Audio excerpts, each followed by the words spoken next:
Hi friends, அனைவருக்கும் இனிய ஆங்கில புத்தாண்டு தின நல்வாழ்த்துக்கள். Happy new year to all. 2024 முடிஞ்சிருச்சு ஃப்ரெண்ட்ஸ். அதனால் அதை பற்றி யாருமே இனி நம்ம இதை பண்ணாமல் போயிட்டோமா, அதை பண்ணல, நம்ம நினச்சது நடக்கலையா அப்படின்னு சொல்லிட்டு அதை நினச்சி ஃபீல் பண்ணாமல் 2025 தொடங்கிடுச்சு. முடிஞ்சதை பற்றி யாரும் அதை நினைக்கவே தேவையில்லை. அந்த சாப்டர் க்ளோஸ்டு. 2025 சாப்டர் ஓப்பன் ஆகிடுச்சு. அதில் நம்ம என்ன பண்ணலாம், நம்ம ஏதாவது ஒன்று அச்சீவ் பண்ணணும், ஏதாவது ஒன்று நம்ம சாதிக்கணும், ஒரு எய்ம் குறிக்கோளோட எல்லாருமே பயணிங்க. அந்த உங்கள் குறிக்கோளுக்கு நீங்கள் அச்சீவ் பண்ணுறதுக்கு என்னவோ அந்த வழியில் கரெக்டாக பயணிங்க. ஹார்ட் ஒர்க் பண்ணுங்கள். எல்லாருக்குமே தான் சொல்கிறேன் இது. நம்ம எல்லாருமே ஒரு நாள் கண்டிப்பாக நமக்கு பிடிச்ச மாதிரி நம்ம லைஃப் கண்டிப்பாக சேஞ்ச் ஆகும். அந்த நம்பிக்கை இருக்குது எனக்கு, கஷ்டப்படுற எல்லாருக்குமே. நியூ இயர் எல்லாருமே ஃபேமிலி அண்ட் ஃப்ரெண்ட்ஸோட ஹாப்பியாக செலிப்ரேட் பண்ணுங்கள் ஃப்ரெண்ட்ஸ். சேஃபாக இருங்க. இந்த 2025 எல்லாருக்குமே ஒரு நல்ல ஆண்டாகவே அமையும். அதுக்கு நான் ப்ரே பண்ணுறேன். எல்லாருமே பண்ணுங்கள். லாஸ்ட் ஒரு டைம் சொல்லிக்கிறேன், முடிஞ்சு போனதை நினச்சி யாருமே ஃபீல் பண்ண வேணாம். இனி நடக்க போகிறத நினச்சி சந்தோஷமாக இருங்க. நல்லதாகவே நடக்கும். ஓகே, திரும்ப ஒரு டைம் சொல்கிறேன், ஹாப்பி நியூ இயர் ஃப்ரெண்ட்ஸ். இப்போ நம்ம எங்கே இருக்கோன்னா, கொப்பல் டோல்கேட் பாஸ் பண்ணி போயிட்டுருக்கோம். கர்நாடகா பிச்சைக்காரங்க இருக்காங்க போல்.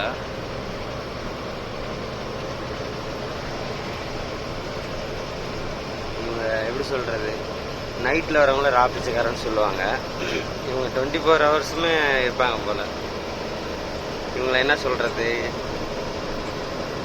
அது நான் இருக்காங்கன்னு எப்படி சொல்கிறேன்னா, வண்டி அங்கே நின்றுட்டுருக்கு. ரைட் சைடில் வண்டிங்கெல்லாம் நின்றுட்டுருக்கு. இப்போ நம்ம பக்கமாக போனால் நம்மளுக்கு தெரிஞ்சிடும்ல நிற்கிறாங்களா இல்லையான்னு. ஏன்னா இதுதான் லொக்கேஷன் அவங்களோட.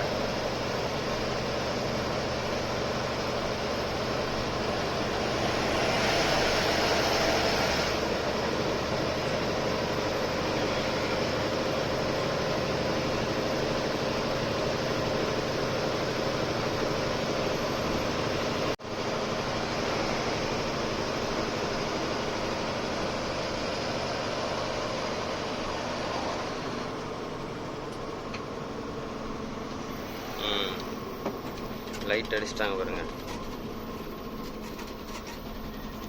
பிச்சைக்காரங்களுக்கு பிச்சை போட்டாச்சு ஃப்ரெண்ட்ஸ். நான் கூட நினச்சிட்டேன் ஐட்டுன்னு சொல்லிட்டு விளக்கமாக வாங்குற மாமூலோட சேர்த்து கேட்பாங்க அப்படின்னு நினச்சேன். நம்ம போயிட்டு 200 ரூபா கொடுத்தேன், வாங்கிட்டாங்க. அது இல்லாமல் நம்ம லோடு ஏற்றி முடிஞ்சு தார்பாய் போட்டோன்னே டேப் வச்சு அளந்தும் பார்த்துட்டோம் ஃப்ரெண்ட்ஸ். நம்மளது 12 அடி தான் இருக்குது ஹைட்டு. அதனால் ஒன்றும் பிரச்சனை இல்லை. ஹாஸ்பிட்டல்காரனும் அவனும் சேர்த்து தான் வாங்குவான்னு நினச்சேன். ஃபஸ்ட்டு அவங்க இல்லவே இல்லைன்னு நினச்சேன். ஏன்னா ரைட் சைடில் வண்டிங்களே எதுவும் நிற்கலை, இங்கே லெஃப்ட் சைட்லேயும் வண்டி இல்லை. கடைசியில் பார்த்தா ஆளுங்க நிற்கிறானுங்க நடுவில்.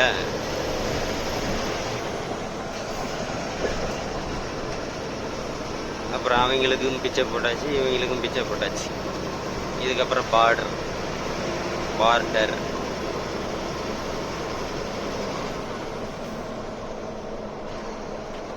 இந்த மழை ஃப்ரெண்ட்ஸ் சாத்து வேகமாக வந்தால் கூட பிரச்சனை இல்லை.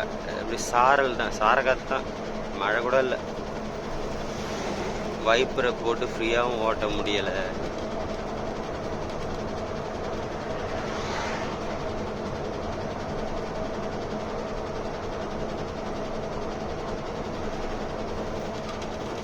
எனக்கு ரொம்ப நாளாக ஒரு டவுட் ஃப்ரெண்ட்ஸ். இப்போ நம்ம ஊரில் இப்போ இங்கே கர்நாடகாவில், அதாவது ஆசன் ரோட்டில் தான் போய் நம்ம தேங்காய் லோடு ஏற்றணும்.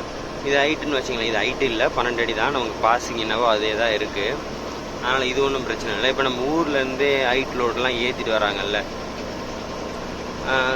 அது வழிங்கெல்லாம் வேறு வழி இருக்குது. ஹைட் லோடு ஏற்றிட்டு வரவங்க அத்திப்பள்ளியில் நம்ம டிரைவர் அண்ணா, நம்ம வீடியோ பார்க்குறவங்க யாருக்காவது இந்த அனுபவம் இருந்தால் கமெண்டில் சொல்லுங்கள், நம்ம தெரிஞ்சுப்போம். இப்போ அத்திப்பள்ளி செக் போஸ்ட் ஹைட்டு ஏற்றிட்டு வந்துட்டாங்க. வந்து அங்கே அளந்து பார்க்குறேன். அவங்க வந்து ஒரு எப்படி சொல்ல, நம்ம இப்போ டேப் வச்சு அளக்குறோம், அவங்க ஒரு பைப்பில் ஒரு அளவு இதுக்குன்னு ஒரு அளவு அவங்களே டேப் அடித்து அதை வச்சு தான் அளப்பாங்க. நான் பார்த்துருக்கேன்.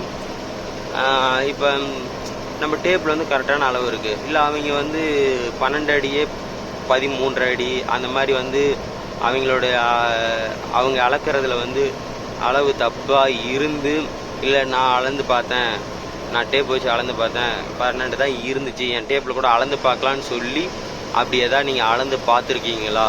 பார்த்துருந்தா கமெண்டில் சொல்லுங்கள். அப்படி நம்ம அளந்து பார்க்கலாமா, பார்க்க விடுவாங்களா, இல்லை எதாவது நம்மள்ட்ட பிரச்சனை பண்ணுவாங்களா அப்படின்னு சொல்லிட்டு கமெண்டில் சொல்லுங்கள் ஃப்ரெண்ட்ஸ், நம்ம தெரிஞ்சுப்போம்.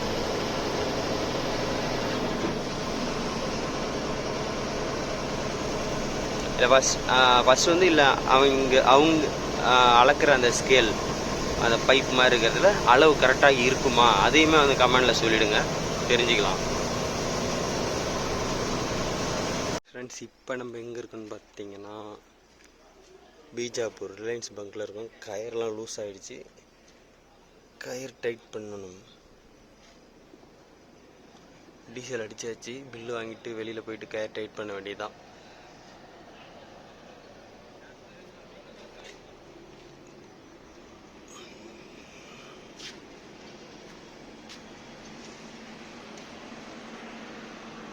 ஃப்ரெண்ட்ஸ், இப்போ நம்ம எங்கே இருக்கோன்னா நகர் ஆனந்தா ஹோட்டல் அப்படின்னு சொல்லுவாங்க ஃப்ரெண்ட்ஸ். அங்கே வந்து நம்ம எதுக்கு நிப்பாட்டோம்னா குளிக்கலான்னு சொல்லி நிப்பாட்டணும்.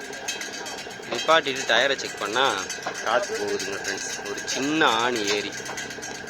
அதான் அப்புறம் இங்கே பஞ்சர், ஒரு டியூப்லெஸ் டயர் மேக்ஸிமம் நம்ம வெளியில் ஓட்டுறதுக்கு பயப்படுவோம். அப்புறம் இங்கே வண்டி இங்கே நிறையா தமிழ்நாட்டு வண்டிங்களாம் இருந்துச்சுல, கேட்டோம், இங்கே ஒட்டுவாங்கன்னு சொன்னாங்க. அப்புறம் கடையிலையும் வந்து கேட்டோம், ஒட்டுவோன்னு சொன்னாங்க. அதான் அந்த பிறகு இது வந்து இப்போ ஆணி ஏறினதுக்கு ஃப்ரெண்ட்ஸ், இந்த பேட்சி ஆணி இங்கே ஏறிச்சு. அதுக்கு இது வந்து நம்ம ஸ்ரீநகர்லேருந்து வரும்போது ஒரு சின்ன போல்ட் ஏறி அங்கே வந்து எந்த பேட்சுமே கிடைக்கல. அதனால் வந்து இது சாதா டயர் பேட்ச். இது வந்து சாதா டயர் பேட்ச்சு.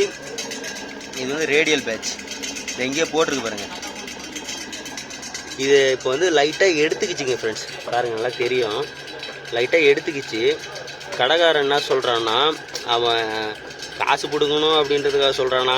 ஆனால் இது வந்து பார்த்தீங்கன்னா ஓப்பனில் தான் இருக்குது. என்ன சொல்கிறான்னா, இப்போ நீங்கள் இது பஞ்சர் ஒட்டி நீங்கள் ஓட்டினீங்கன்னா ஹீட்டில் வந்து அது பிடுங்கிட்டு வந்துடும். அது சாதா பேட்சி நிற்காது. ஆனால் இப்போ கிட்டத்தட்ட ஒரு 2 மாதம் பக்கம் ஓடிடுச்சு. இது நிற்காது. 1.5 மாதம் பக்கம் ஓடிடுச்சு. அது நிற்காது. நீங்கள் வந்து இதை மாற்றிக்கிங்க அப்படின்னு சொல்லிட்டு சொல்கிறான் ஃப்ரெண்ட்ஸ். ஆனால் பேட்சோட ரேட்டு தான் பார்த்தீங்கன்னா இது 750, இது 450. ஃபைனலாக ரெண்டுக்கும் சேர்த்து 1050 ரூபா பண்ணுறேன்னு சொல்லியிருக்கான். நம்ம கொடுக்கும்போது வந்து ரேட் கம்மியாக தான் கொடுக்கணும். இப்போ எனக்கு என்னென்னா, இது ஓடும் அப்படின்ற ஒரு டவுட், ஓடுன்ற ஒரு இது நம்பிக்கை எனக்கு இருக்குது. ஆனால் இவன் சொல்கிற மாதிரி நம்ம இப்போ இதை வேலை பார்த்து போயிட்டு இதால் எங்கேயா பிடிங்கி பஞ்சர் ஆகிடுச்சுன்னா என்ன பண்ணுறது, மறுபடியும் ஒரு செலவு வைக்குமே அப்படின்னு ஒரு யோசனையும் வருது. ஓனர்கிட்ட கேட்டேன், அவங்க மாட்டிக்கன்னு சொல்லிட்டாங்க. அவங்க சொன்னாலும் நமக்கு ஒரு சின்ன ஒரு வருத்தமாகவே தான் இருக்குது. அது ஓடும் அப்படின்ற மாதிரி ஒரு வருத்தமாகவே தான் இருக்குது. இருந்தாலும் என்ன பண்ணுறது, மோட்டாரில் இதெல்லாம் வந்து சகஜம், மாட்டிப்போம். ஆனால் பேட்ச் ரேட் ரொம்ப ஓவர் ஃப்ரெண்ட்ஸ். நம்ம ஊரில் வாங்கினா அந்த 2 பேட்சையுமே சேர்த்து 500 ரூபாய்க்கே வாங்கிடலாம். நம்ம பேட்ச் வண்டியில் ஸ்பேர் வாங்கி வச்சுருந்தா என்ன தான் பண்ணுவாங்க, இவங்க வந்து அந்த பேட்சை வந்து ஒரு சில கடையில் போட மாட்டாங்க ஃப்ரெண்ட்ஸ். அது ஒரு பிரச்சனை வேறு இருக்குது. பார்ப்போம், எல்லாம் வந்து நன்மைக்கு அப்படின்னு போக வேண்டியதுதான். ஒரு ஃபுல்லாக தமிழ்நாட்டு வண்டி அன்றைக்கி போகிறேன். அந்த பக்கம் இங்கே வண்டிலாம் இருந்துச்சு, போயிட்டாங்க. நம்ம அங்கே தான் நிப்பாட்டியிருந்தோம். போயிட்டு இப்போ பஞ்சர் மாட்டிட்டு அங்கே போய் நிப்பாட்டி குளிக்க வேண்டியதான். இப்போ நம்ம மனநிலை எப்படி தான் இருக்குது, அது ஸ்ட்ராங்காக தானே இருக்குது. நம்மளும் கையை விட்டு பார்த்தோம், ஸ்ட்ராங்காக இருக்க மாதிரி தானே இருக்குது.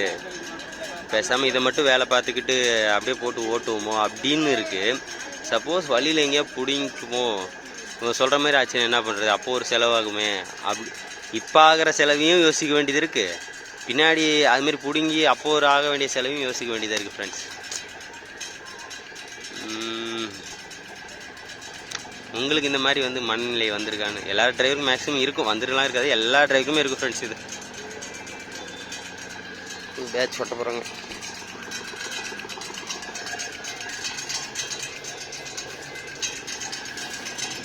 ஃப்ரெண்ட்ஸ், இல்லைன்னா இப்போ நம்ம வண்டி வந்து பார்த்திங்கன்னா சேந்துவா பக்கமாக போயிட்டுருக்கோம். ஆனால் நம்ம துளியாக தான் இருக்கோம். இப்போ இங்கே லேட் ஆனிச்சுல்ல, இப்போ இதனால் வந்து நம்ம வழியில் அந்த சேந்துவாவில் ஆர்டிஓ பிரச்சனை இருக்குது. அப்புறம் இங்கே ஸ்ரீபூரில் இந்த போலீஸ் டோக்கன் இதெல்லாம் சந்திக்க வேண்டியதாக இருக்கும். நம்ம இந்த கம்ப்ளைண்ட் இல்லாமல் இருந்துச்சுன்னா முன்னாடியே போயிருக்கலாம். அதான் சொல்லிட்டேனே சிம்பிளாக, காலையிலேருந்தே சங்கட்டமாகவே இருக்குது. டயர் பஞ்சர் ஆகிறது அது ஒன்றும் பண்ண முடியாதுங்க ஃப்ரெண்ட்ஸ். ஆனால் அது பஞ்சர் ஒட்டி அதுக்கு திரும்ப ஒரு செலவு பண்ணுறது ரொம்ப. இப்போ பஞ்சருக்கு மட்டும் பார்த்தீங்கன்னா அந்த ஒரு பஞ்சர் 2400 செலவு.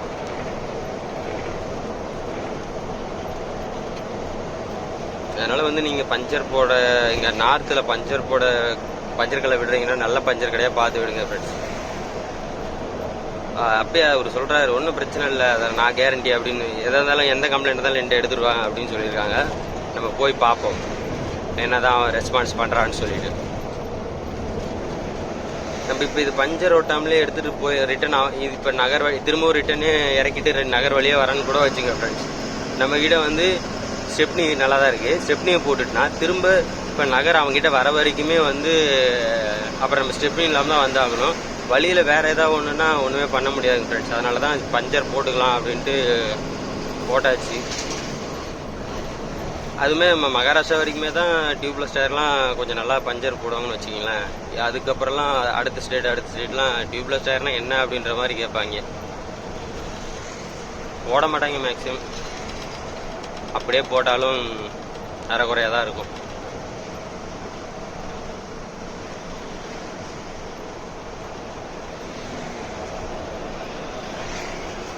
இன்னும் நம்ம ஓனருக்கு இன்ஃபார்ம் பண்ணல, இதுக்கு மேலே தான் இன்ஃபார்ம் பண்ணணும்.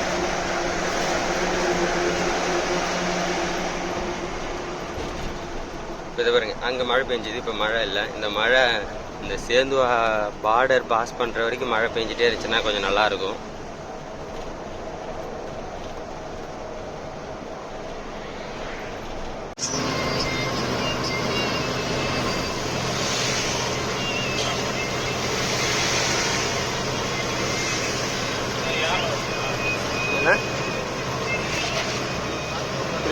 புரியல ஃப்ரெண்ட்ஸ். இப்போ வந்து நம்ம சேந்துவா காடு ஏறிட்டு இருக்கோம். மழையும் பெய்யுது, பனி மூட்டமாகவும் இருக்குது பாருங்க.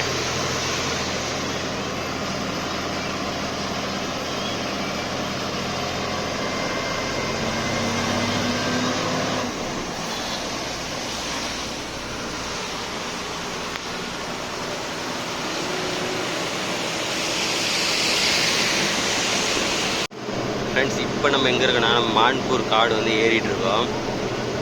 இங்கே பார்த்தீங்கன்னா இந்த இறங்குற ரோடு இருக்குல்ல ஃப்ரெண்ட்ஸ், இது வந்து பிளாக் பண்ணிட்டாங்க. அதான் எப்படின்னா ஒரு டாடா ஏசி தோஸ்து அந்த வண்டி மட்டும்தான் மேலேருந்து கீழே வரும், மற்றபடி பெரிய வண்டிலாம் வராது. இவங்க இந்த வண்டி எப்படி எங்கேருந்து போச்சுன்னே தெரியல ஃப்ரெண்ட்ஸ். பாருங்களேன், இன்னும் ரொம்ப ஆச்சரியமாக இருக்குது இதை பார்த்தாலே, எப்படி போயிருக்கோன்ட்டு.